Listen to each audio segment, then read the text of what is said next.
Hello again, everybody. My name is John D. Healy. I do a podcast. It's called It's Good to Talk, and it is good to talk. It's good to listen to. People know me because I produced this book for Stoney McGurrin, and that's how it all started. It's this life story from 1941 up until recently. Today, you're going to hear more about that. My sponsors are Liffey Van Lines, a moving company here in New York City, and they've been around longer than Jeopardy, over 50 years. Can't buy experience. So when it comes to moving, let Liffey do the lifting. Now, on the last podcast, I gave you the audio part of Stoney's book. Denny Sweetman was our narrator, and he read a number of chapters, bringing you up to the early part of Stoney's life. True stories written by pencil, all real, all true, his life.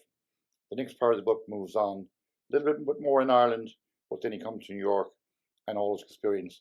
Just like any immigrant coming to New York, dealing with different cultures, different languages, how to order food, basic stuff, like any immigrant would have to deal with. On the last part, he explained how he fell off the donkey and he almost lost his arm.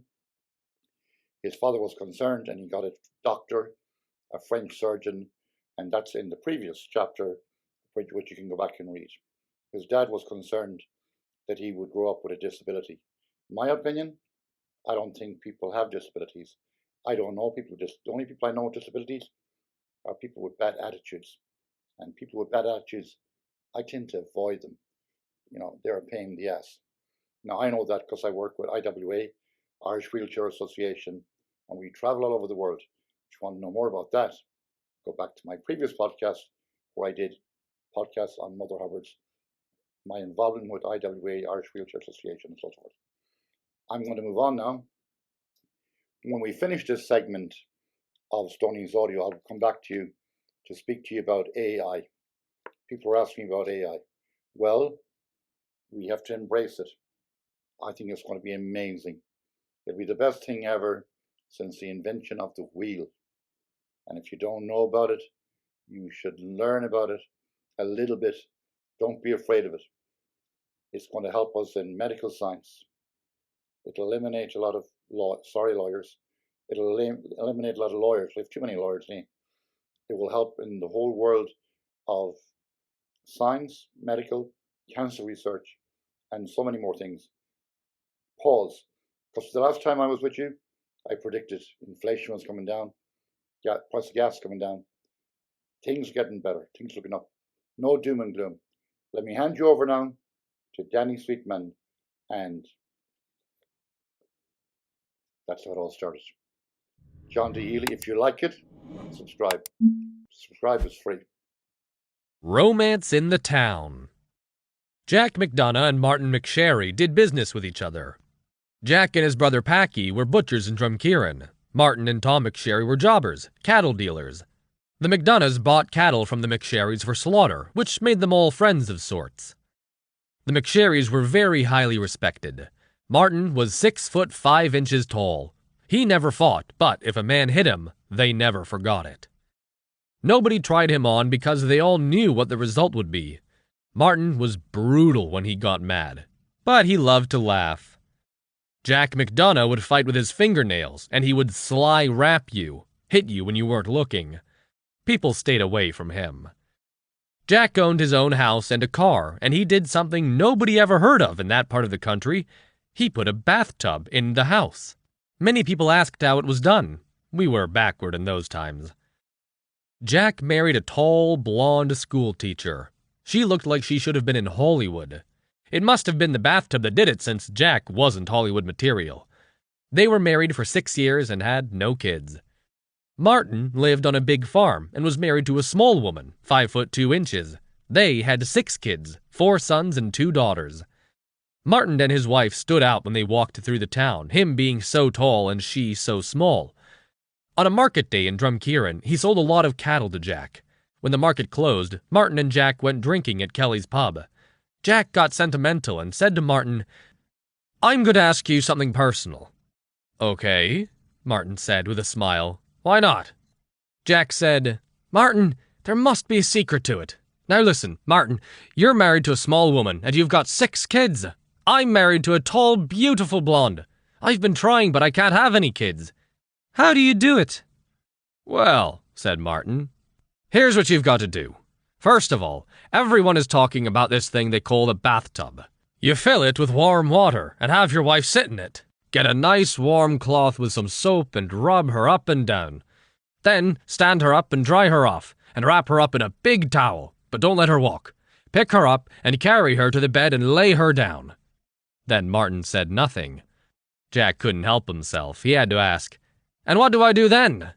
Martin said, "Then you send for me." Well, if there was ever a time Jack would sly rap a man, this was it. He ground his teeth, but he knew that if he hit Martin, he would lose. With neither radio nor television in those days, that story was the entertainment for a long time. Ghosts and Fairies. I think back and wonder why we were so backward in our thinking. The older people were scared of God, ghosts, priests, lights, and fairies. I've always thought to myself, I'm scared of things that I can see. I ain't gonna live my life being scared of things I can't see, such as ghosts and some invisible bastard who, if he did exist, he'd have to be a sadist. When the Protestants died off, Parson Sides got a new parish near Dublin. The parish house, as we called it, was a castle with cobblestone yards and 2 large gates by the main road. The castle was a short distance from the road, and everybody talked about it being haunted. A bunch of us would hang around the large gates at night, but nobody would go up to the castle. One night, we all started talking about the ghosts, and this guy, Andy McTierney, said, "I ain't scared of no ghost." And Mick McGuire said, "I'll bet you £1 you won't go up." "I'll go right now," McTierney said. "No," said McGuire, "tomorrow night at 12 o'clock. Everybody thinks ghosts come out after midnight." "Okay," said McTierney. The next night, we all show up. McGuire shows McTierney the £1 note and says, "You've got to go up the stairs to the top of the steeple." It was 3 stories up. McGuire says, "We're scared, so we ain't going. Here's the deal, Andy, so we know that you went up. Here's a hammer and a 6-inch nail. When you get to the top, you hammer this nail into the banister. Tomorrow we'll check. If the nail is there, you'll get your £1. Off went Andy. When he got to the castle, he started up the stairs. We could hear his footsteps because the windows had all been taken by local people. Also, it was winter and frost was in the air, and sound travels further in the frost. Andy made it to the top. We heard hammering, and then the hammering stopped. Silence, and then more silence. Then a yell, "No, no, no!" And then another yell, "Please, please, let me go, please!" We then heard Andy tumbling down the stairs. I was the youngest in the group, but the others took off running, and so did I. Nobody wanted to fight the ghost. The next day, we all went to Andy's house. He was there. He had cuts on his face, elbows, and legs, but nothing was broken. McGuire said, "Here's your money. You earned it." We left Andy, and we all went to the castle.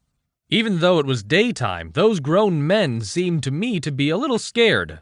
I stayed behind them. We got to the top, and lo and behold, Andy, the man who said he wasn't scared of ghosts, had been wearing a long coat and gotten so scared that when he started to drive the nail into the wood, he caught the nail in the end of his coat and drove the nail through the coat. When he stepped to go down the stairs, the coat held him back, and already being scared, he thought it was the ghost, and he started pleading for mercy. He had pulled so hard he had torn the bottom of his coat off, and there it was with the nail through it. A haunted house. The grown-ups used to tell us as kids ghosts cannot cross water. I guess it had something to do with keeping you from having a heart attack. If the ghost is on one side of the river and you're on the other side, he can't get to you. I'll tell it this way.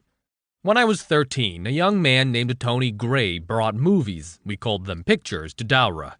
He used a petrol, gas, generator, and it used to break down a lot, but we didn't care.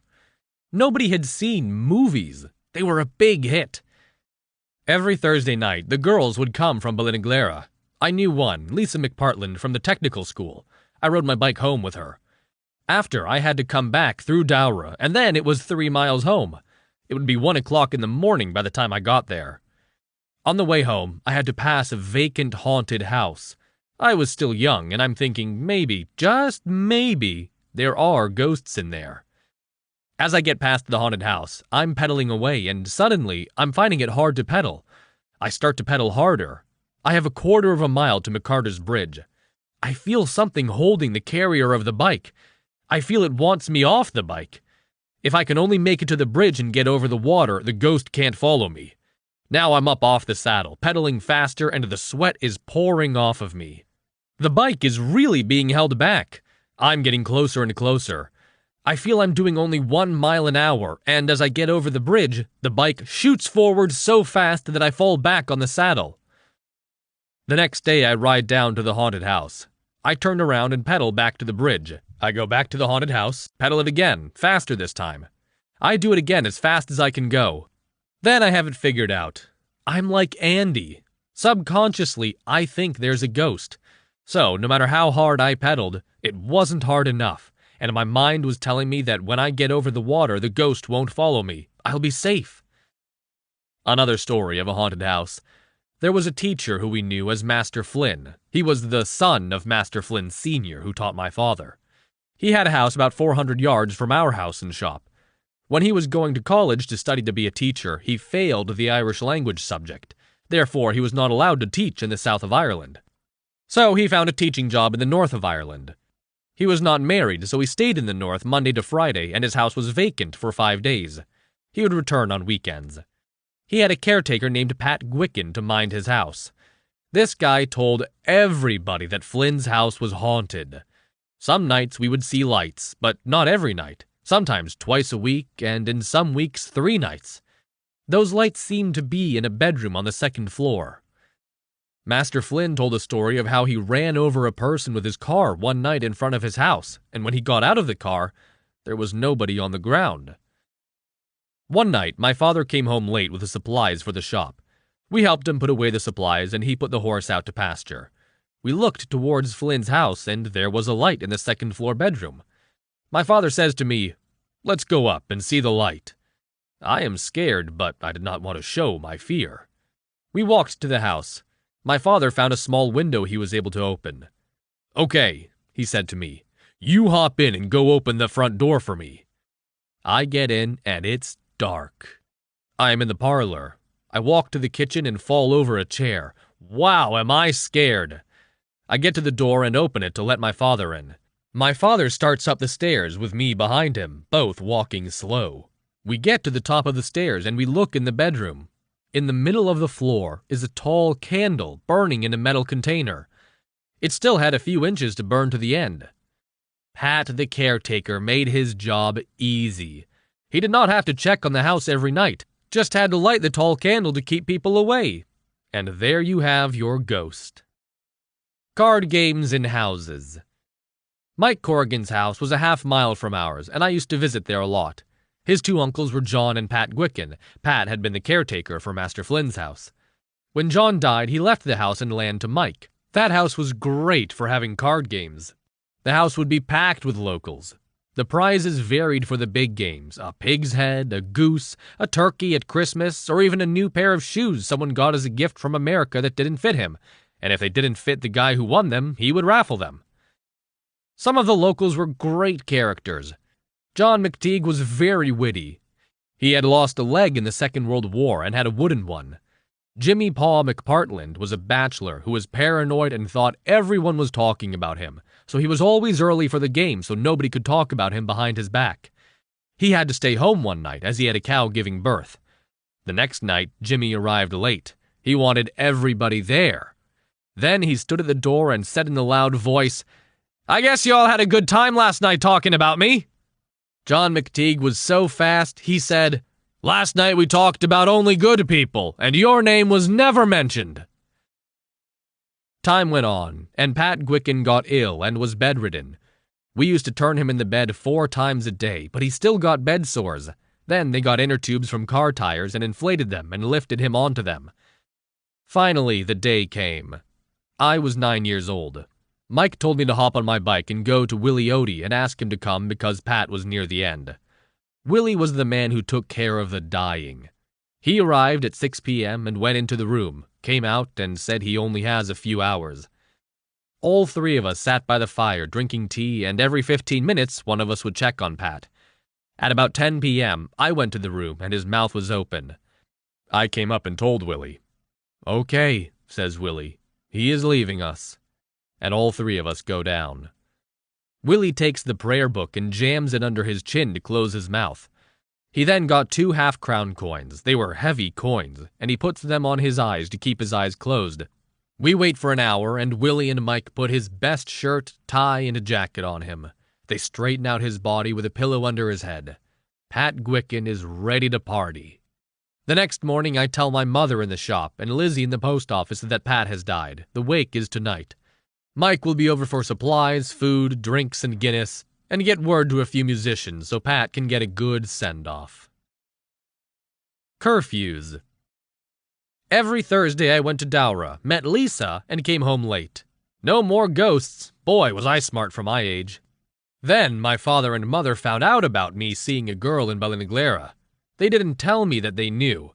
That's the way people did it back then. They would come up with another excuse. "No more late nights. We need you early in the morning. No more Dowra for you." My excuse was that the movie was a continuation from the prior week, and I had to follow the story. "No, you're still too young."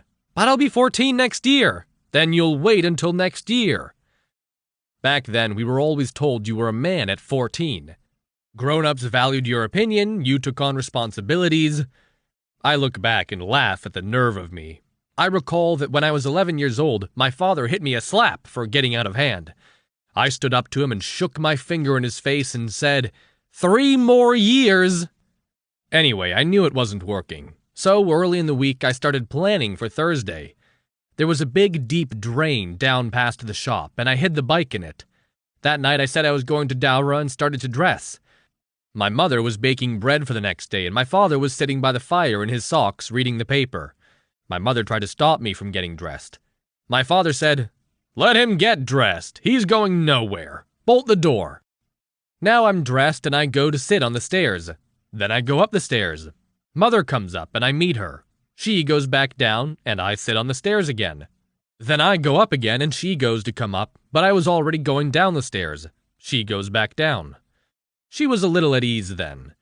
There's a window on the 2nd floor over the porch outside. If only I can get it open, and then go back down like I'm staying. I'd sit at the top of the stairs while Mother was baking away. I went and opened the window, and I knew she heard it. I came flying back and met her on the stairs. She turned and went back down.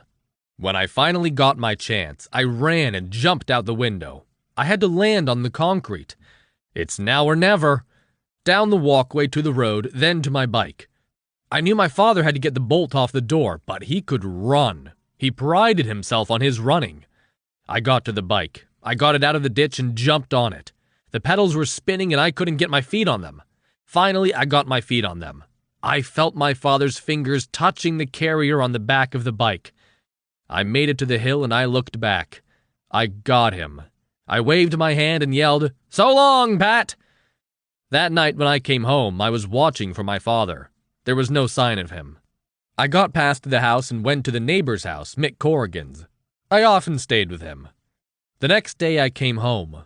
Mother was in the shop with neighbors, and she would never say anything with people around. She told me that my father was in the big meadow. I went down there. From the road I saw him working by himself.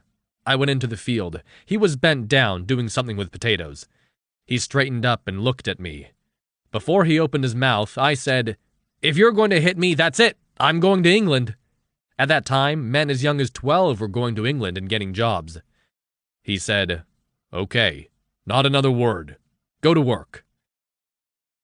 At 12 years old, I left national school and went to the technical school in Drumkeeran. Drumkeeran had a big building with a 50-ton generator that gave light to the town but broke down about 5 times a week. The technical school taught woodworking, chemistry, mechanics, etc. They had 3 rooms for boys. They taught sewing, knitting, cooking, etc. They had 3 rooms for girls. There were no suspensions or penalties if you didn't go every day, but there were 3 days a week we boys never failed to go. Those were the days the boys and girls from Dabali, Ballinaglara, and Dowra went to the technical school, and there were a lot of girls. It was too far for them to walk, so the only days they went were the 3 days that the bus went to Sligo. Because the bus didn't come back to Drumkeeran until 7 p.m., the best way to control the boys and girls was to keep the school open until the bus arrived. In the winter, it was dark by 4:30 or 5 p.m. When the generator broke down, no lights.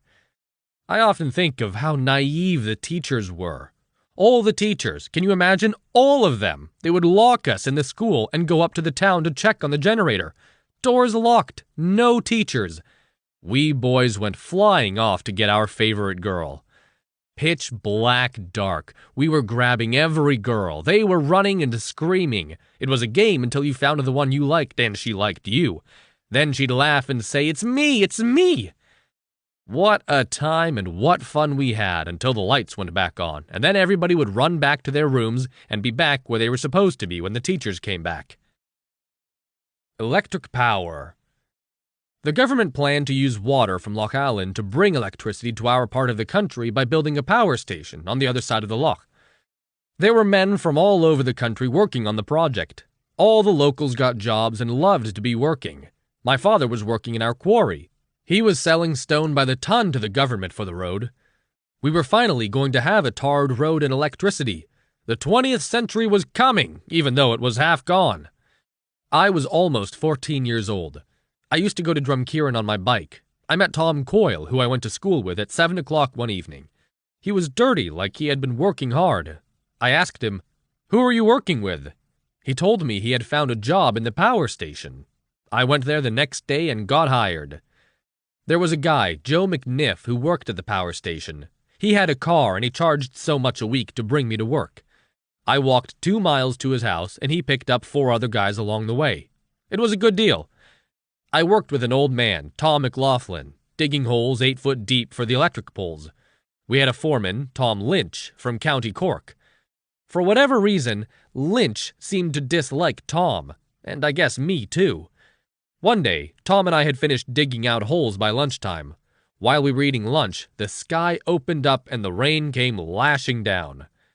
After lunch, Lynch pointed to Tom and me and said, "You two, dig a trench at the back of the shed to stop the rain from coming in." "In this rain?" asked Tom. "Yes," said Lynch. So off Tom and I went. We dug that drain 15 feet in the lashing rain. The next morning, we were lined up waiting to be told what to do. Lynch said, "You two, the weather is good today. We don't need that drain for water. Fill it back up with the clay you dug out yesterday." Tom said to me, "What did we ever do to this guy?" There had been large pipes stacked up for about a year, so large that you could crawl through on your honkers. Now they had to be welded to carry water from the loch, but there were no welders in Ireland at that time, so they had to get them from Germany.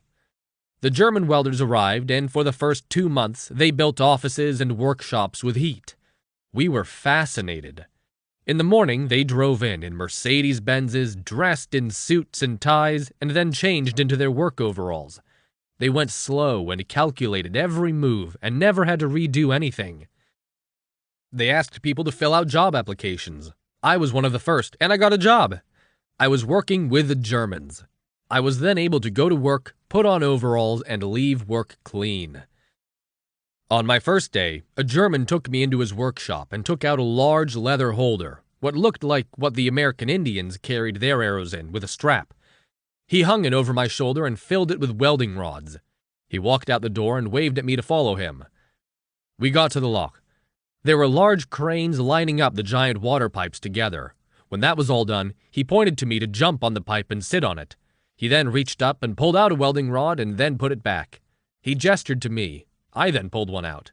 He nodded his head and knelt down and started scrubbing the pipe with a wire brush. Then he muttered to me, "Ein anderes," and I answered it with a welding rod. That was my job, and I was good at it. Man, did I love this! The next day, Joe McNiff, our driver, was wheeling a wheelbarrow full of muck, and my ex-boss Lynch was yelling at him. Lynch would look over at me, and I would pull out a rod and put it back, pull it out again and put it back again. I could see the anger in his face. Maybe old man Tom was right. Lynch didn't like us. On Saturdays, we got paid and went to the pub. I broke the pledge at 14. Every Saturday evening, I went to the pub with 20 and 30 and 40-year-olds. I was a man. I was 14. On Sunday nights, I dressed up and went to the local dance. One Sunday night, I was in the New Bridge dance hall. I saw this girl, Sheila. She was dressed up nice, and her face had makeup on, powder and lipstick like she was 20 years old. She was with a taxi driver, John McGurrin, who was 27 years old. He was driving her and her two older sisters who were home from America. They dressed up their younger sister to look like them. When I got to know her, I found out that she was the same age as me.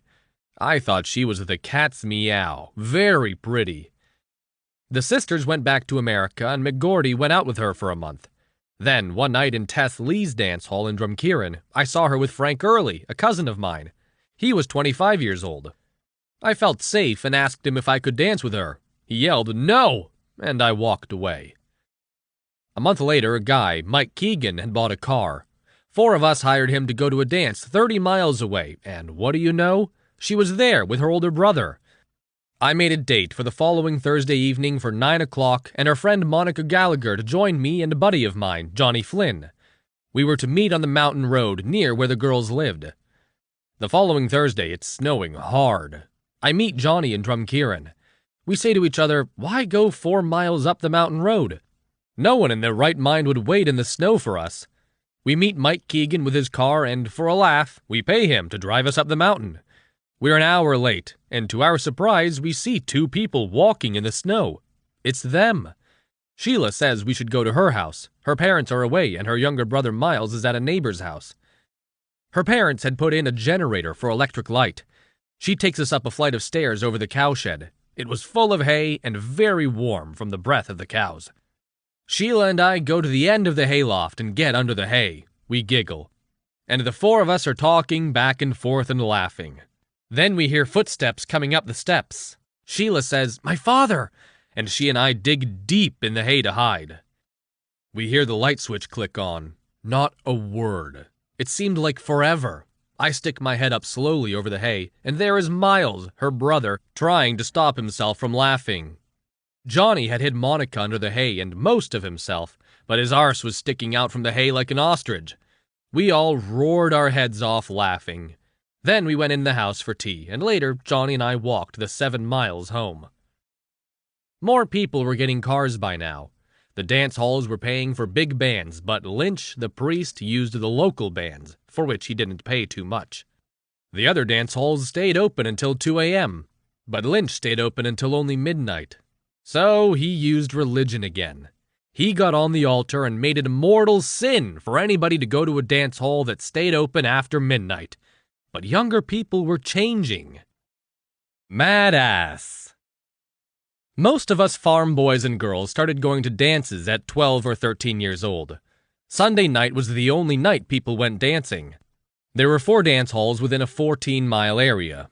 We would cycle to Cravally, Drumkeerin, Newbridge, and Dabali. Dabali is in County Cavan.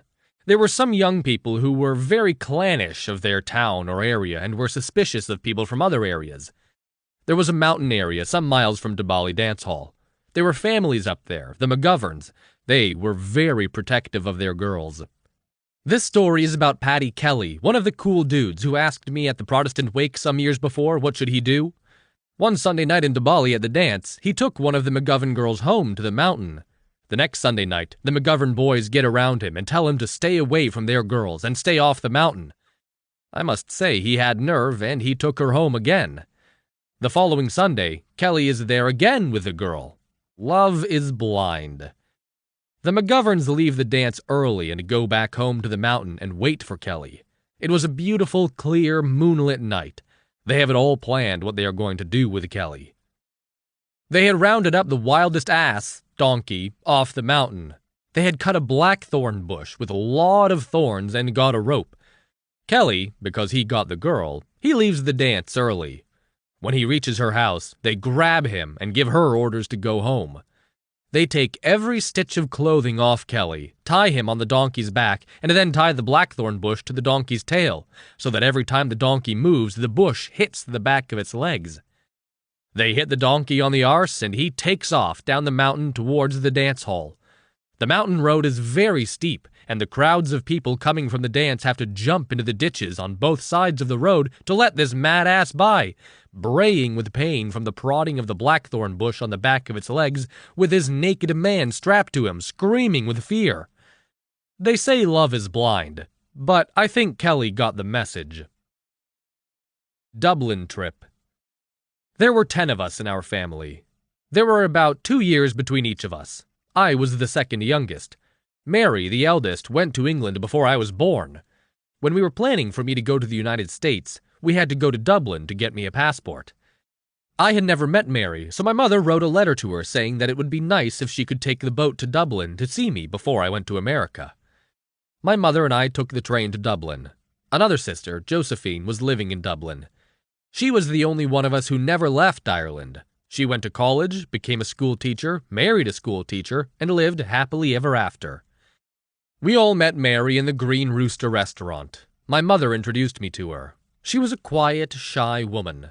I was 16 and was shy also. We all had lunch. I don't remember much conversation. We finished lunch, shook hands, and said goodbye. Mary got the boat back to England and we returned to Leitrim. Within a few months, I'd be in America, and that didn't seem to bother any of us. I guess it was the times. If you can't do anything about it, then make the best of what there is. My mother always said that when she was young, people felt there was one thing that they must do when people died, and that was to give them a good send-off. They felt that life was so hard for the living, this was a way to make them happy on the last trip to the beyond. The family would buy pipe tobacco, papers to roll cigarettes, and a half-barrel of Guinness, and get musicians from all around to come and play, and they would dance and sing until dawn. Then we buried them. They called that a good send-off, an Irish wake. She said they did the same thing for a person going to America. The only difference was that he or she was alive at their own wake. But when they left the next day for America, walking 15 to 20 miles to the train station, they were never to be seen again. They called it the American Wake. I did see my sister Mary again. My other sisters once brought her to America for 2 weeks. The Army and Me. A lot happened when I was 12 to 14 years old. The Army recruiting officers came and set up shop in Newbridge Hall and recruited anyone who wanted to sign up. They would measure you for shoes and a uniform. They would come to the hall every Thursday for 4 hours of training, and you had to do 2 weeks in the Midlands. I wondered if they would take me, and me not yet 13 years old. Can you imagine such a thing happening today? I said to Mother and Father that the Army was recruiting and that I'd like to go to the meeting to see if they would take me. Sure, son. Your brother was in the LDF, Local Defense Force, when he was 12. Off we all go, 12, 13, 14, 15, 16, 17, and 18-year-olds. Signed up and got measured for shoes, uniforms, a visor cap, and short leather leggings that go above the shoes so the pants come over them by 2 or 3 inches. It took about a month, but they arrived with a truck and everybody got their new outfits and a bolt-action rifle. We took all of this home. The rules were only to wear the uniform at meetings and outings that had to do with the LDF. But the rifle you could keep. You could use it to shoot rabbits, but you had to keep it spotless and oiled. I became such a good shot that I won a rifle contest at a bazaar. I beat out guys who were 30 years old. I look back and wonder, by today's standards, what we were asked and expected to do was mind-boggling. But we loved it. It also taught us a lot about respect. Always keep your rifle pointed at the ground. If you got into a bad argument, throw your rifle to the ground. Go at it with your fists and take your beating. You might never win, so swallow your pride and get into a line of business where you won't have to fight. Today, the motto is, don't make him work, he's only a child. Oh, look what you've done, you've upset him. He wants to stay in his room and watch the best violent movies of all time and stay on the computer. How are you, son? I'm bored. I'm going to kill everybody at school. Simple times, simple people. Around the fireside at night, our parents would sometimes tell us stories from when they were young. Our mother told us of tough times when there were a lot of diseases like tuberculosis, polio, etc., and doctors were scarce. People didn't marry for love. They would think of their own kids and would never marry into a family with sickness in it. Years later, I was telling this to a friend born in New York. He said, Jesus Christ, that sounds like the Hitler plan. My mother also told us that when she was very young, nobody had ever seen their own face except in the water when they looked into the river. The men used to go to Dublin to work with the English landlord farmers. Once, my mother's neighbor, Patrick Doyle, was walking down a street in Dublin to the train station going home. A guy on a corner said to him, "You want to buy?" Pulling his hand from inside his coat, he flashed a mirror. He let Patrick look into it. Then, just as quickly, he put the mirror back into his pocket. Patrick was about 50 years old and thought that he had seen his own father. He said, "Where did you get my father? I have to have him." So, the fast-talking guy got a little extra money from him. When Patrick came home, he couldn't help himself. There wasn't a day that he didn't go into his pocket and look at his father. One day, he and his wife were working in the field making hay. It was hot, and so he took his jacket off and put it down. She had been watching him for a long time going into his pocket, and she was curious. She went to his jacket and pulled the mirror from the pocket. She looked into it and said, "So, this is the old hag you met in Dublin." She had never seen herself either. My mother told me that when she was a child, nobody had ever heard of or seen a car or a bicycle, so people had no clue what they looked like. She told me the story of a woman, Mrs. Keene, who was 50 years old when my mother was 5. Once a month, she used to walk 14 miles over the mountain to the nearest town to do her shopping. About 35 miles away, there was a rich family called the Lards.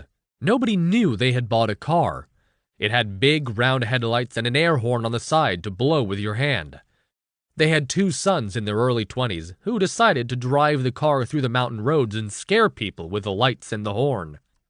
They were on the mountain road near my mother's house when Mrs. Keene was walking on it, and she hears the horn. She looks back and sees the big, round lights. She's so scared that she starts to run and runs right through a hedge outside my mother's house, in through the door, and puts her back to it, and, hands against the door, yells, "Close the window! I just saw the devil!" The Spanish onion in the Irish stew. Eamon de Valera was elected President of Ireland in 1959. He was born in Manhattan on October 14, 1882. His father, who was Spanish, died when he was 2 years old, and his mother, who hailed from County Clare, sent him back there to be raised. In 1938, he was made Minister for External Affairs. He was acclaimed as a statesman for keeping Ireland neutral during World War II. England wanted to use Dublin ports for their ships during the war, but de Valera refused them, saying it took 800 years to get you out and we are not letting you back in. This made de Valera very popular. When the war ended, England stopped buying beef and lamb from Ireland. Because Ireland had been part of England's Commonwealth for so long, it was in the Constitution that Ireland could only sell beef and agricultural products to England. The price of land and cattle fell so low that it was hard to sell any at a profit. I recall myself being at a fair with my father where a neighbor had a pregnant cow for sale. He was asking 10 shillings for her, and he had to pay the fair 6 pence to hold her in an area known as the Green. He couldn't sell her, so in the evening he left her on the side of the road and walked away. In 1956, 22 families left our part of the country. 18 of those were offered nothing for their farms, so they just abandoned them. This hardship was equal to the hardship of the Dust Bowl of the southern plains of Oklahoma and Kansas in America in the 1930s. People were leaving by the thousands. The joke was that the last one out of Ireland should switch out the light. Murder on the Bridge. Tim Pat Taddy lived in Glan, County Cavan, about 2 miles from Dowra. He was about 5 foot 6 inches tall, and he was about 6 or 7 years older than me. I would see him at the pictures in Dowra and at the dances in Ballinaglara. He never traveled far from Dowra. He was such a little weasel. He would show you his fist and say, "Look what I can do with this little fist." I was in America when I heard that he had killed a young man named McGoldrick on the Dowra Bridge. McGoldrick was an only son whose father had died of a heart attack. His mother had asked the blacksmith if he would shoe their horse on a Sunday so that her son could start work early Monday morning. As he was riding his horse home across the Dowra Bridge, he came upon Tim with a few of his mates bragging. Tim, trying to look like a big man, stepped out in front of the horse and took a penknife out of his pocket. He said that he would cut the horse's head off. When McGoldrick stayed on the horse, Tim decided to pull him off, and that's when a freak accident happened. The knife went into McGoldrick's heart, and he bled to death right there on the bridge. Tim jumped on his bike and rode off.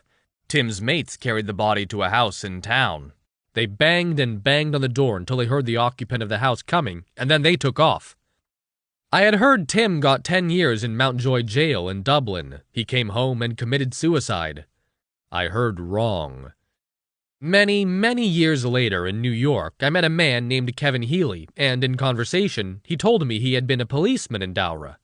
I told him I was from Dowra, and I said that the biggest thing that ever happened there had happened after I left. The first murder on the bridge ever by Tim Pat Taddy. I was there when that happened, Kevin told me. I asked him to tell me about it. Well, said Kevin, people were very hush-hush. The people who found him on their doorstep saw nobody. We, as town cops, never had anything like that to contend with.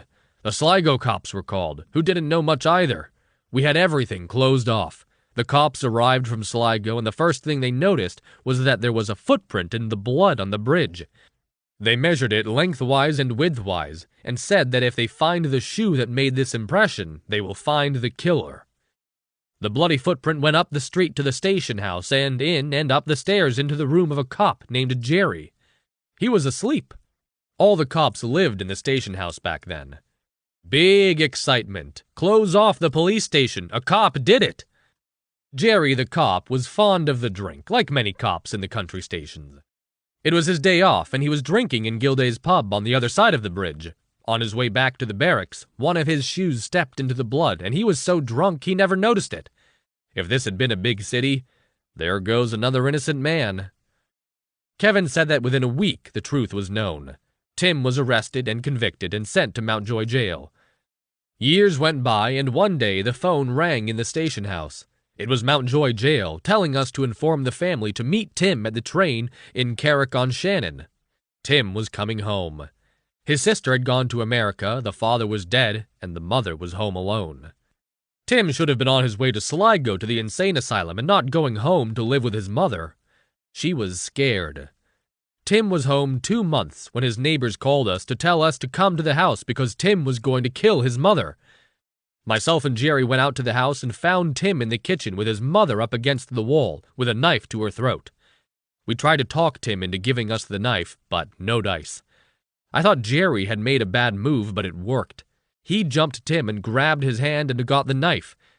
Jerry was a religious man, and when we were walking him to the door, Jerry turned Tim around and said, "Apologize to your mother!" But Tim would not. Tim got convicted again and was sent back to Mountjoy. Tough convicts don't like guys who abuse women, kids, or their mothers.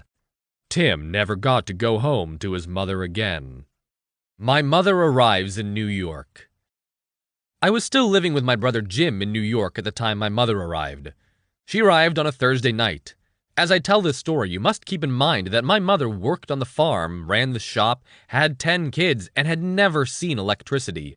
She had only been in the local town a total of 3 times in her life. She was 59 when she arrived in New York by ship. At 9 p.m., she got to 114th Street in Richmond Hills, Queens, where my sisters lived. My sisters Vera and Bernadette had to get up for work early, so they all went to bed early. The next morning, when they got up and got ready for work, they looked in on my mother, but she was not there. Mother had been an early riser all her life, and it was not unusual for her to be up so early. My sisters returned at 7 p.m., and Mother was not home. They waited until 9 p.m. and then called my brother, who lived 2 miles away. He said to me, "Let's walk over, and by the time we get there, Mother will be there." He and I walked slowly and got there a little after 10 p.m. No sign of her. My sisters said we had better call the cops, that something must have happened to her. She wouldn't know where the train was. It was too far away. Jim said, "Make some tea. We'll wait until 11 p.m. "Okay, Jim, it's 11 p.m. We've got to call the cops," Vera said. "Now," Jim said, "you know what we'll do. We'll wait until midnight." She said, "No way! I'm calling them right now." Wait, said Jim. "Okay, 11:30. Okay." It was 11:25 p.m. and Mother walks in the door. "My God, Mother, what happened to you?" asked Vera. "I found a job." "But where?" "In town," Mother said. "You mean Manhattan? Is that what you call it? But how did you get the train?" "Well," said Mother, "I was dressed and out of the house by 5:30 a.m. I saw this well-dressed young man walking like he was going somewhere. I asked him how I could get to the city center. He said he really didn't know what I meant. I told him that back home they call the middle of the town the city center. I'm going to look for a job, and I think that would be a good place to start." "Well," he said, "I'm going to 34th Street and 6th Avenue, and that's pretty central." We chatted away, and when we came up on the street, he wished me luck. He was smart, too. He told me I should look for a job in a restaurant. He said they have women waitresses, women in the kitchen, and women at the cash registers. Lots of jobs for women. So off I go. After going in and out of places for hours and just hearing no all the time, I figured I was asking the wrong people. I decided that when I went into the next place, I'd ask for the manager. I went to 4 places. This was not working either. I went into the 5th place and it was so busy. I asked the girl at the register if I could see the manager, and she pointed to the back. I pushed my way back and found him. He looked confused. I asked him if he had any work for me. He hardly looked at me and asked me to follow him to a stairway. He pointed to the bottom of the stairs, and there must have been more than 100 cups, saucers, and plates, and knives, and forks, and food. He pointed to the big trash cans and asked me if I could clean it all up. I said absolutely. I took my coat off and went down the stairs and had it all cleaned up and swept clean in about 15 minutes. I went back up to him, and before I could say anything, he said it was too much for me, but I told him that it was all cleaned up. He went back and looked down the stairs. "I can't believe it," he said.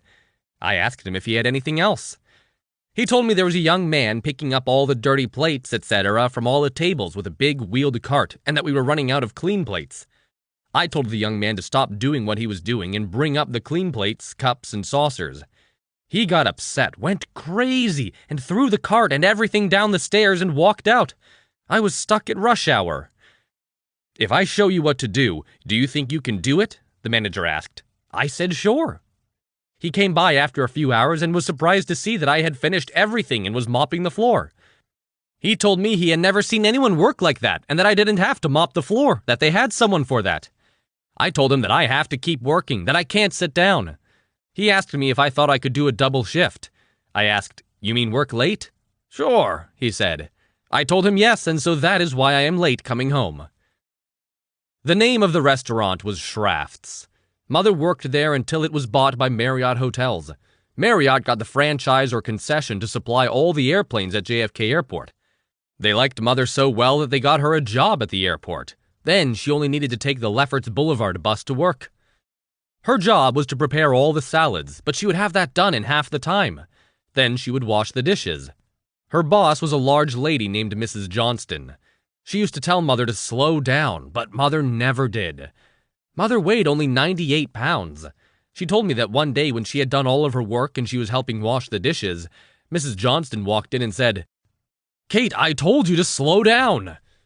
Mother told her that she couldn't slow down, and that was the only way she knew how to work.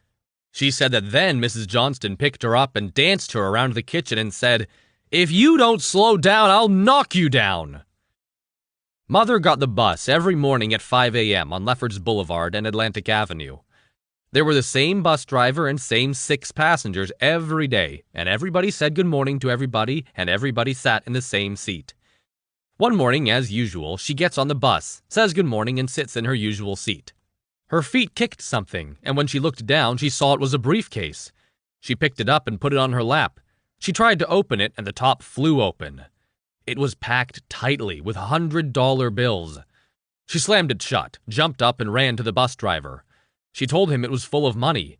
He took the case with his left hand, put it alongside his left foot, and said he'd turn it in when he got to the bus depot. She never saw him again. I said to her, "But Mother, wouldn't you think to take the money home?" "Oh, no, son. Money like that is bad luck. You've got to work for your money."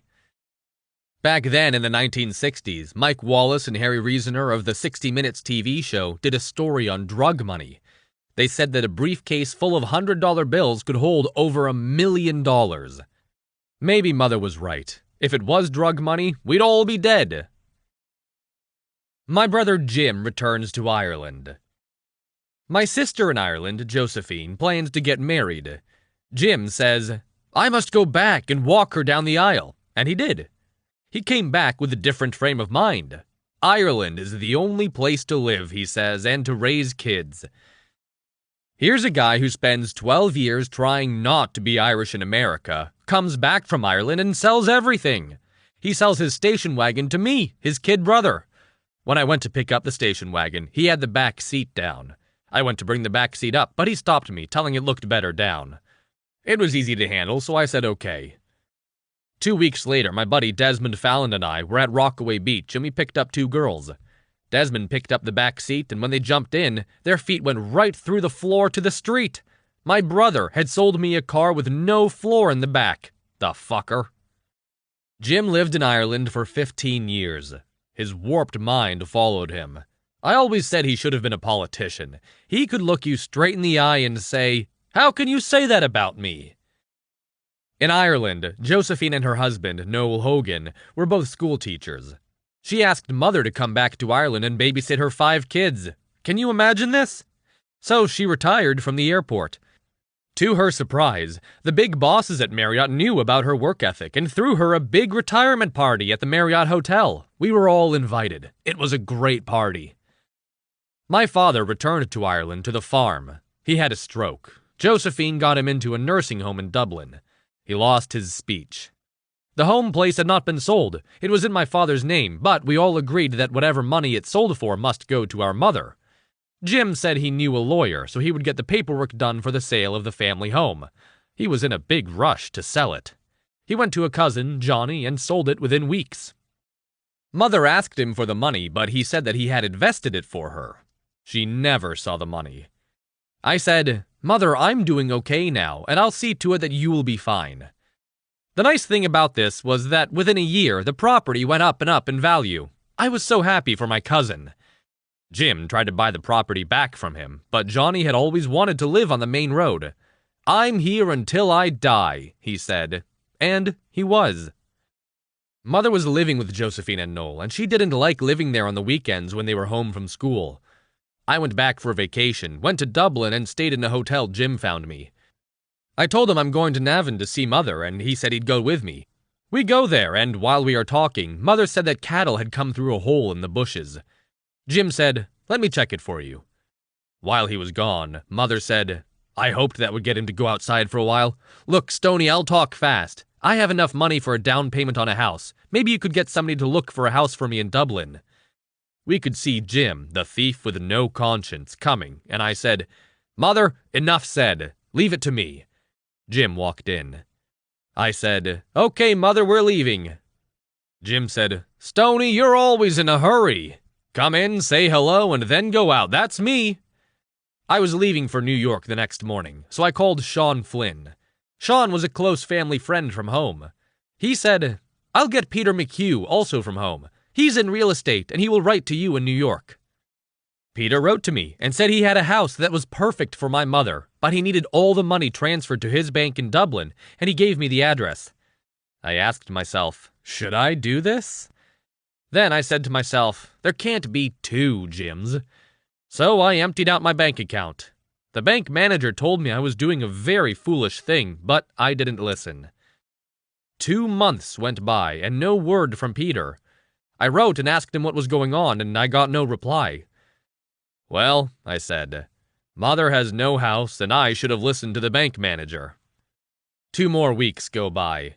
The mailman comes with a large envelope for me from Ireland. It was from Peter. "Sorry, Stoney, it took longer than I thought, but here it is. Sign all these papers at the X's and the house is yours. I will give the keys to your mother. She can move in right away." I went back the following year and saw Mother, and she was so happy. When Josephine and Noel walk in the door Friday evening, she walks out and is on the bus for Dublin. Mothers-in-law should not stay in their children's house when there is no work to be done. She tells me, "Jim was over in your house." She always called it my house. He says to me, "Mother, I just can't believe it that Stoney would go to a stranger and buy this house and having his own brother here in Dublin." She said to me, "Where did he come from?" I didn't see Peter McHugh when I was home, so I called him on the phone to thank him again. He tells me, "I met your brother Jim in Dublin recently, and I had to keep my hands in my pockets." I fell for it. I said, "Why?" He said, "So Jim couldn't get his hands in." I thanked him for getting the house, and he thanked me for the business. I told Mother that I was going down to Leitrim. She said, "Stoney, you can't. Jim has destroyed our good name." I went down anyway and met my good friend Katie Flynn, Sean's mother, and she confided in me that Jim found out that they were going to visit their daughter in England for 2 weeks. He asked to use the house with his kids. Katie and her husband Francie told him that they would love to have someone they know living in the house while they are away.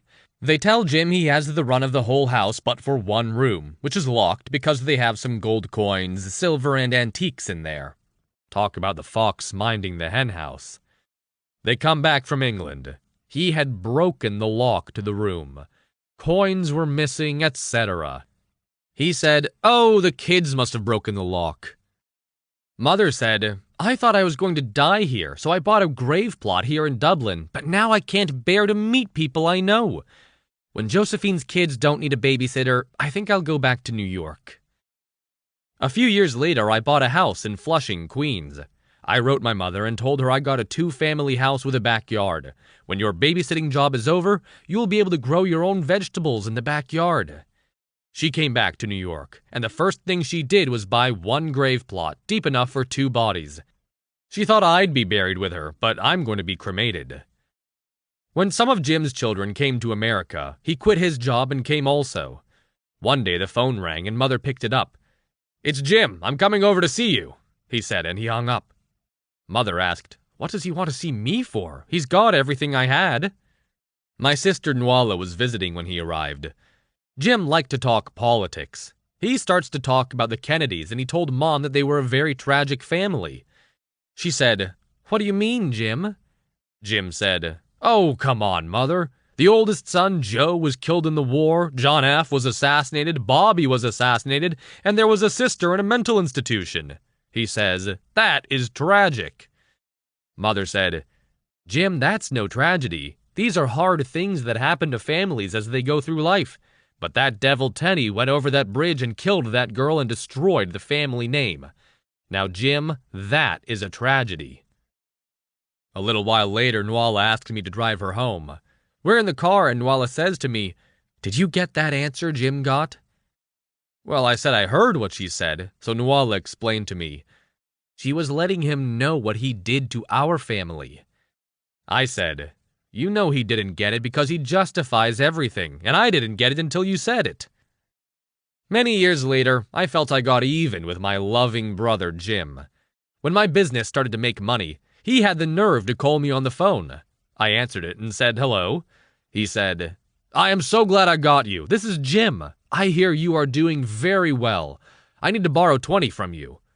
I said, "Jim, 20 what?" $20,000, he says. Can you imagine the nerve? I told him no more lending from me. I lent a guy $10,000 for plastic surgery and now I don't know what he looks like. Mother lived with me until she died at 92. Jim came to the funeral and when he found out that he'd be buried with her, we all laughed. He must think he can get his hands in her pockets now that he's on top. Well, what do you know? He died in California broke. His children took up a collection in the bar that he owned. They did not seem embarrassed about that. My sisters asked me about him being buried with our mother. Did I mind? I did mind. But Mother always said, you don't know the difference when you're dead. Hard times, but good times. It's good to be born in the 1940s. When you're young, you're working like a grown-up, but you have so much energy that at the end of the day, you still have the spirit to jump on your bike and go. If you're hurt, you're taught not to show it, and if the other person isn't pulling his weight, make a joke if you have to. Do his work if you have to, but keep going. It's a matter of teaching your mind to not complain. You have used up extra energy and you'll sleep better. All of this makes you a happy person as you get older. We all left Ireland at different times. Mary went to England and became a nurse, Una to Edinburgh, Scotland. Kathleen, Anne, and Jim came to Aunt Catherine in Queens, New York. She was married to our mother's brother, Uncle Mike. He was a motorman on the railroad. They had 3 kids of their own, a son, Huey, and 2 daughters, Geraldine and Bebe. Aunt Catherine got jobs for Kathleen, Anne, and Jim, washed their clothes, and fed them for $12 a week. Anne and Kathleen got married. Jim went into the U.S. Army and was stationed in Germany. He didn't have to go to the Korean War. Aunt Catherine's one son, Healy, was in World War II. The ship he was on was blown up. 6 months later, the government came to the house and gave their condolences and gave her a medal. 1 year after that, Healy walked in the door. When the ship blew up, a few survived. He had made it to a friendly island, but he had amnesia for months. Later, he got married and worked for the telephone company. He progressed to the top of his job, retired, and moved to New Hampshire. My sisters Bernadette and Vera came to Aunt Catherine a few years after Jim and my other sisters, and she did the same thing for them. Bernadette got a job with a phone company. Vera got a job with American Airlines with free travel for her family until she got married. Then I came. My brother Jim said that his only kid brother would stay with him.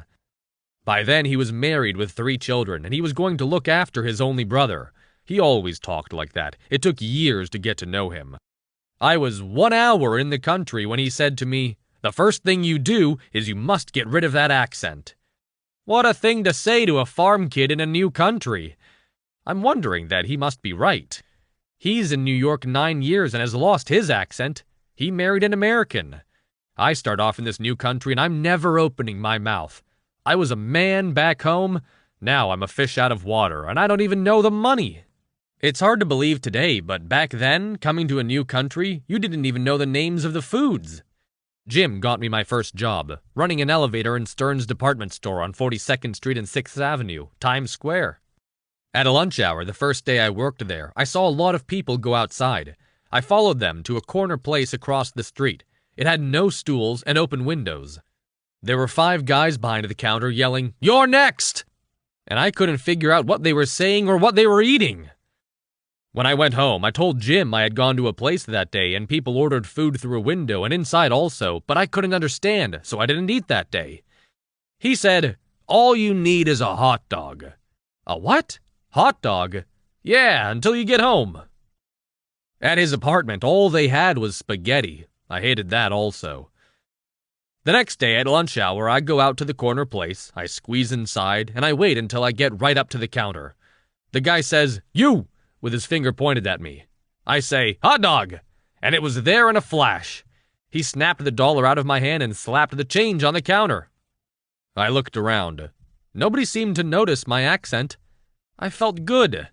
Next day I did the same thing. For a whole week. Then I said to Jim, "Are there any other foods? I'm getting tired of eating hot dogs."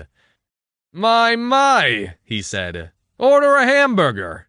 I said, "What?" He said, "Hamburger." I thought to myself, well, I know I'm going to like ham, and I hope the people won't hear my accent. I'll say it fast and get out of there. The next day I squeeze into the counter and wait. The guy points his finger at me and says, "You." I say, "Hamburger." He says, "What?" And I say, "Hot dog." Making ends meet. My first week's pay was $75. I think Jim was surprised. He explained to me that I have to pay him $40 a week rent. All I knew was that I still had money in my pocket. 2 weeks went by, and I met a guy from home in Ireland named Jimmy Cullen. He took me to a dance hall at 85th Street and Lexington Avenue called the Jaeger House. 90% Irish. I was in my element. I met a girl named Rita Farrell. She took me home to 97th Street and Lexington Avenue. I stayed overnight, got into work late the next day, and fell asleep on lunch hour, and got fired. Jim, my brother, was not happy. He took me to King Cullen's supermarket on Kissena Boulevard in Flushing. The manager was Tommy Farrell from Longford, Ireland. He said he did not like hiring guys from Ireland. "You guys are always drinking on Sunday night, and you're always late on Monday, and a lot of the time you don't come in at all. But I'll take a chance on you. Get working papers." I said, "What does he mean?" Jim said, "You're not 18, and you can't work without working papers." I said, "What about Stearns?" Jim said, "I knew the manager, and he did me a favor." Okay. I got the papers and got the job in King Cullen's supermarket. What a shock! My first paycheck and the take-home pay was $46 for a week. Jim said, "You still owe me $40 for the rent." "But Jim, I'll have nothing left." He said, "This is a good lesson for you. All you need is bus fare and you can eat at home." I had heard he paid Aunt Catherine $12 a week, and she did his laundry and fed him the best. "But Jim," I said, You only paid Aunt Catherine $12. He said that it wasn't a good house to live in because she never fed you well. When I told this to my sisters, they went wild because Aunt Catherine was so good to all of them. The sad thing was that he had a wife who was so lazy that she would not clean and would only occasionally cook spaghetti. Her response was to say, "If I had my own house, I'd take care of it." Bernadette and Vera were still living with Aunt Catherine, but because Mother was coming over the next month, they got a house with 7 rooms on 2 floors, electricity included, for $85 a month. It had to be fixed up. Every night and on their days off, they were in it, painting, cleaning floors, etc. I have no excuse for what I'm going to tell, except that I was nervous that I'd do it wrong if I helped, but I remember sitting on the floor watching them work so hard, and to this day, I feel guilty. That's the way we Irish were back then. We would think about it, but we wouldn't say it. Anyway, they were nicer to me than my loving only brother. They said to me, "You've got to get out of that place. With a conniving brother and his wife and kids, it is no place for a kid brother." Boy, did he stick his heels in. He said he signed the papers to get me into the country. He is responsible for me for 5 years. If I cost the state money, he would be responsible, and there wasn't a McGurrin ever had cost this country money. We have our pride, except him. My sisters said, Stoney is going to be living with his mother and us, but Jim gave it one last shot. He said, I could have him deported. Jim, what are you saying? And our mother and father here? He hated losing $40 a week, but I was finally out of there. I got a job at Healy and Connolly Delicatessen on Madison Avenue at 35th Street. My pay was back up to $75 a week. To pay our rent and run the house cost $60 a week, $20 each. I met a guy I went to school with in Ireland named Desmond Fallon. He also got a job at Healy and Connolly. We worked 6 days a week, off on Sundays. Sunday was our only night out back home, and we carried that tradition with us wherever we went. We got paid on Saturday. I gave my sisters my $20 for the week, bought enough subway tokens for me and another person. We knew that we would meet girls and spend the rest of the money. We would make it into work on Monday, often with no sleep. Desmond lived in Brooklyn with an uncle. It was an hour and a half to work. One morning he woke up late, jumped out of bed, put on his overcoat, and took off for work. When he walked in, he went straight into the back and took off his coat. When he looked down, he saw that all he had on under his coat was his pajamas. He said that he had wondered why people were looking at him on the train. We were burning the candles at both ends. I slept over with a girl, came in late and unshaven, and got fired again. I got a new job on Avenue D and 8th Street at a place called Flag Foods. 10 hours a day, $10 a day, 7 days a week. That will keep me from going out at night. The manager, Mike Fox, was from County Leitrim. I was there only 3 weeks when the night manager was locked up for stealing. Mike came to me and asked me to be the new night manager. I asked, how much more money? Not knowing my parents were in the country, he said, "Oh, no extra money, but think of it when you write home and tell your parents you're managing a supermarket." I said, "Mike, my mother would be much more pleased to get $10 from me and have me mopping the floor in Stearns." I was told I had to work nights until they found somebody else. Him being from Leitrim didn't mean much. 2 weeks later, Desmond, my buddy, got fired from Healy and Connolly's, and he asked me if there's anything going. I told Mike I knew somebody, and he said, bring him in. Desmond got hired to work nights with me. We closed the store every night at 1 a.m. The neighborhood was mostly Puerto Rican and dangerous. One night, 2 girls hung around until we closed. They asked us to walk them to the 3rd Street projects. We got to the elevator and 4 guys appeared out of nowhere and yelled, "What are you guys doing with our women?" They pulled knives and we started running to Avenue D. We saw the bus pulling into the bus stop to pick up one person. We screamed and he waited that half minute and we made the bus. The bus driver closed the door with the 4 guys banging on the side of the bus. The driver was white. He said, "What are you boys doing down here?" We told him that we worked down here, but we had learned our lesson. 2-3 more weeks went by, and Desmond said to me, "It's time we did something else." He said, "I'm going to check out automotive mechanics and where they teach it. Would you be interested?" I said, "Absolutely." A few days went by. He told me his uncle told him about the Delahanty School in Long Island City. He said his uncle knew my father and mother, and he would like to meet me. Come out with me and stay over one night. I went to Brooklyn the following Saturday night. We were in the living room talking with his uncle about becoming auto mechanics, and he said, "It's a good profession, but I suggest you young men never buy a car. They're very dangerous, and remember, trains and buses run all night long."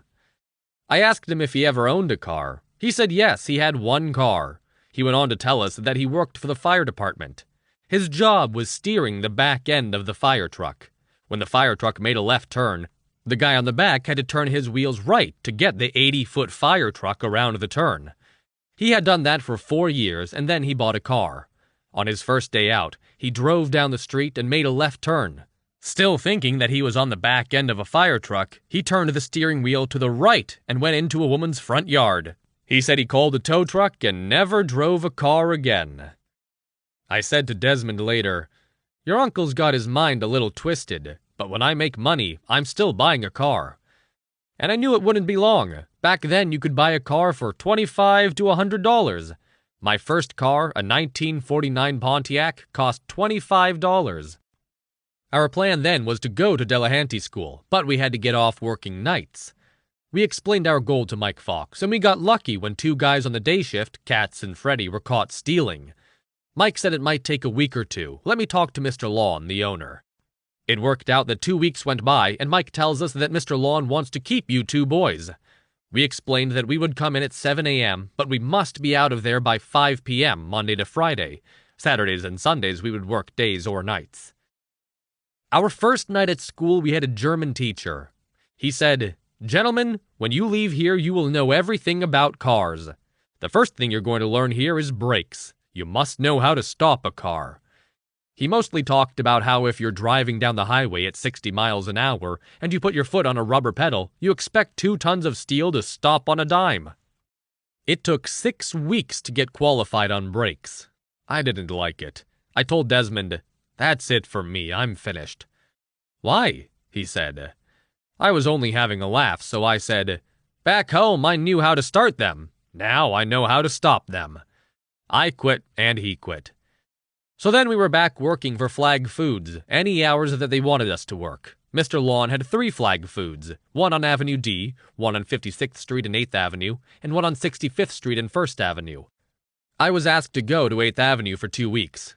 The first Saturday I'm working at 10 a.m., and a beautiful tall blonde in her 20s filled her shopping cart, brought it up front, and walked into the back. I'm working the register. A long time went by. I said to the guy on the floor, "Alex, I think the blonde left. We should put the meat, fish, and groceries back on the shelf." "Give it a little longer. She'll be back." Some time goes by, and here she comes. And Bill, the manager, too. Bill tells me this is an account. Ring nothing, just bag everything and you and Alex make the delivery. Later, I asked Alex what that was all about. He said some things are hard to believe. He said, "There's a popular show on TV called The Ed Sullivan Show, and that blonde is a regular on it. She lives in a doorman building, and yet she comes in here, goes down into a dingy half-lit basement and screws the manager to make ends meet." I made sure to watch The Ed Sullivan Show Sunday night, and there she was. I heard years later that Ed Sullivan would not pay unless you were a big star. They moved me back to Avenue D. Desmond and I were working together again. Desmond was smart. I was always dumb, but if somebody had a bad idea, I knew enough to stay away, and Desmond always had good ones. He told me he was looking into another trade, electric, at the same school. "Okay," I said. First week they start us on bells. 1 door ringer, 1 bell inside. By 6 weeks, we were doing intercom systems. I didn't know why. I said that I think I'd like some trade that I can combine with electric. He said he was staying with this. I said, "Okay, I'm quitting." He kept going to school, but we still saw each other every day. Hi, Jack Dolan. One night, Desmond and I went to Center City Ballroom on 55th Street. It was July, and we went by subway. We took 2 girls home to Brooklyn and said goodnight, then got back on the train and took it to Rockaway Beach. We decided to sleep under the boardwalk for a few hours and then get some sun. We get off the train. As we are walking to the beach, we see a guy wearing only his undershorts. Desmond says, "Ha! That's Jack Dolan!" Jack lived near Desmond back home in Ireland. I knew the family also, but I didn't know Jack. When I was in the country for a few months, I was in the car with my brother who knew Jack well. They were about the same age. It was 2 a.m., and we were going over the Kosciuszko Bridge, and a bulletin came over the radio with some breaking news. A man had gotten on a plane at JFK Airport wearing only a dirty t-shirt and pants and carrying a bag. After the plane took off, when the man got refused a drink, he said he had a bomb in his bag, and if he didn't get a drink, he would blow the plane up. The stewardess ran to the captain. The plane made a U-turn and landed. The cops took him off the plane, checked his bag, and there were a few pieces of dirty clothes. That was Jack Dolan. Years later, I would tell people that I knew the first plane hijacker in America. I visited a cousin of mine in Brooklyn, Eamon Early, who grew up with Jack and came to America with him. Eamon told me Jack was the hardest worker, but 99% of the Irish only knew hard work at that time. He said Jack lived with an aunt here in Brooklyn. Her husband had died. They had no kids, but he left her very well off, with a large brick house in Brooklyn and an 80-acre farm in New Jersey. She loved Jack as a son because he was such a hard worker. Eamon told me that in 1948, when very few people had money, Jack worked in the meat market, carrying sides of beef, half a cow, in cold boxes. He was also a musician and played in Irish bars and dance halls every Thursday, Friday, Saturday, and Sunday nights, and he never drank anything but tea or coffee. He had bought a new car right out of the showroom and had $12,000 in the bank. His aunt died and left him everything, the brick house, the farm in New Jersey, and $70,000 in the bank. Eamon told me that Jack brought a few guys, including him, to the lawyers' offices, I guess as witnesses. They all left the lawyer's office, and a few of the guys said, "You've got to have a drink to celebrate." So he did. He never knew it, but he was a stoner alcoholic. He never stopped drinking. He lost the job, he lost the car, he sold the farm. 2 years later, he sold the house. It took 6 years, and everything was gone. Eamon said, "He would come to me when he would be filthy dirty and ask me to let him clean up. I used to put him in the tub and scrub him with a long-handled brush. I always had a box of cigars around. I was the same size that he was, so when he came out of the tub and shaved, I'd give him a suit, a white shirt, and a tie. What he would say used to bother me. He would light the cigar, stand in front of the mirror, and say, 'Eamon, the only reason you're giving me this suit and tie is because you were going to throw them out anyway.'" Sometime later, one of his brothers, Frank, came from England to find Jack and give him a decent burial if needed. Frank found my brother Jim's phone number, and then I met him. Even though Frank was older than me, I kept in touch with him. He told me, "I found my brother Jack in a vacant building in Brooklyn. It took 2 of us to push the door in. There were so many beer cans and bottles behind it. When we got in, we could see nobody. We made our way over the piles of cans and bottles, and at the far end of the room there were 3 of them, half dead, Jack and 2 blokes from Mayo. We pulled all 3 out onto the street and called an ambulance for the Mayo men, and I took Jack to the Bronx, where I had got an apartment." I called Frank a few weeks later at the apartment. I asked him how Jack was doing, and he told me he was going great. He had gone to the pawn shop, and Jack's fiddle was still there. "Listen," he said, holding the phone away from his ear. I could hear Jack giving hell to that fiddle. Frank told me he was taking Jack back to Leitrim.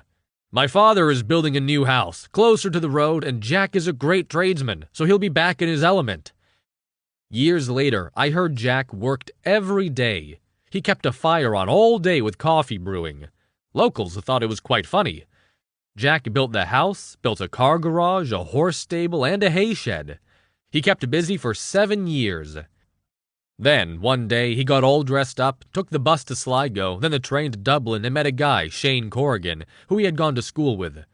Shane was drinking heavy. 2 years later, both of them died in a doorway in Dublin's fair city, where the girls are so pretty. A guy tells me the up-and-coming trade to go into is refrigeration and air conditioning.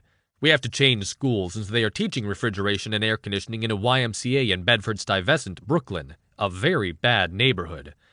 "We could get killed there, baby," I kid with Desmond because of that incident with the 2 Puerto Rican girls. We had a phone booth at the wall beside the register, the kind you could sit in and close the door. There was this girl, about 2 years younger than me. Her name was Ola. She said she was Polish. Every evening she would sit in the phone booth and ask me to walk her home. She was a toughie. I guess she had me figured out, and she could be bossy. One Sunday evening, after I finished work, I'm walking out. She's waiting at the door and she says, You're walking me home." She lived on 12th Street, the opposite direction of the Puerto Rican girls. We get up to the projects, and she brings me over the grass, up to the wall, puts me with my back to the wall, and starts kissing me. Then she bit my lip. I say, "What are you doing?" She spins me around, and now her back is against the wall.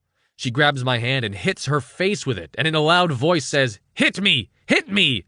I say, "Why? No, I can't do this." She yelled again for me to hit her. Luck was on my side that she had taken me to where she lived. A window opens on the second floor, and a woman yells, "Ola, you come up here right now!" Ola yells back, "I'll be up when I want to, and you shut up!" I ask her if that was her mother. She says yes, and I say that I need to go. She says, "You're not going." "I'm going." And I ran, man. The next day, I was telling Mike Fox. He said there's a name for that. It's called masochism. It's a sex urge. They reach a climax when they're slapped around. That's it for me. I'm going to stay away from the girls on the Lower East Side and go back to school.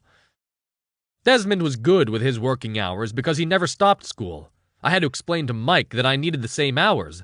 We would come in at 7 a.m., but we must be out by 4:45 to get to the school by 6 p.m.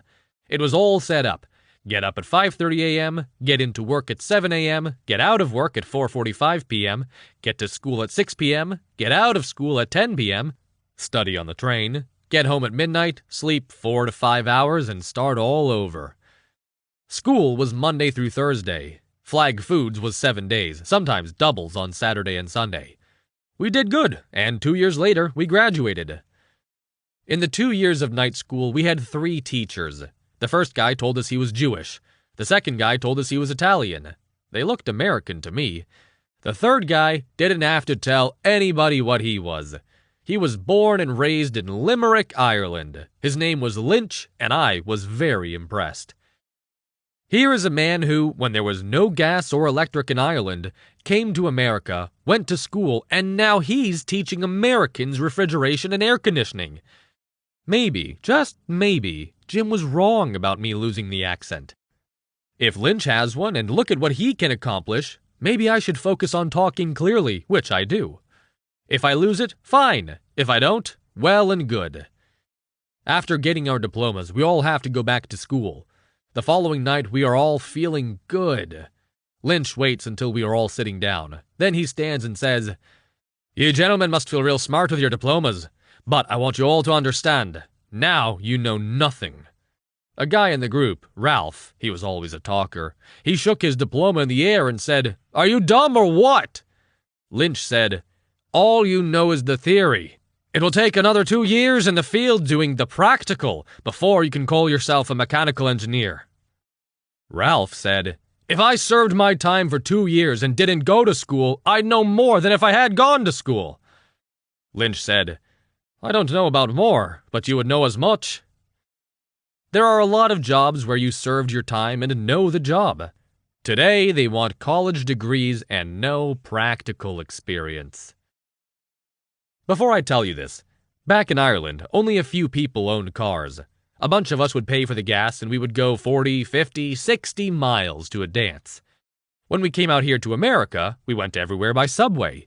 We would meet girls at a dance, and they might live in Brooklyn, the Bronx, or Queens. We got to know the boroughs. Desmond got a job with an air conditioning company on Church Avenue in Brooklyn. He said that in the summer, his company hired high school and college kids. Once, they were doing a job on Wall Street, and they were driving over the Brooklyn Bridge into Manhattan, and this young guy, 18 years old, same age as us, he looks at the buildings and he says, "My God, they're big." Desmond says, "You've never been in Manhattan before?" "No," he says. Desmond says, "Where do you live?" "Bensonhurst." "Isn't that in Brooklyn?" "Yes," he says. "But wouldn't you want to see Manhattan?" "I'm from a close Italian family. We stay in our own neighborhood. No need to go to Canarsie, wherever Canarsie is." We thought it so strange. We didn't want to live with our parents. We couldn't wait to get our own apartment and go everywhere. Desmond bought a 1953 Chrysler. The first Saturday night, we have 2 girls to pick up in the Bronx. He asks me to drive his new car to his job, and we'll leave from there. It was hard to be on time for dates because bosses wouldn't let you off early, and driving the car, we'd get lost. It's raining and we're on Church Avenue. Desmond is driving his new car. He says, "I know where I am, we'll make a left here." But there's a car ahead of us. While we are sitting there waiting for the light to change, he says, "This is good. No more subways on Saturday nights." And then it happened. We got hit from the back so hard that we were pushed into the car in front of us, and his trunk flew open. There goes our dates. I didn't even get out of the car. Desmond gets out, talks to the guy in front, then talks to the guy in the back. Gets back in the car and says to me, "You won't believe this. The guy in front, his trunk is all pushed in bad. The guy in the back, his radiator is busted. But with these big chrome bumpers, I have no damage at all." He told the front guy to make the left, and that he'll make the left behind him, and he told the guy in the back that he was going to park across the street, and that he should make the left. We wait for the light to go yellow, and then we go straight, leaving the two guys to figure it out. "Man," I said, "that's fast thinking." As they say back home when they look down at their feet, down there for dancing.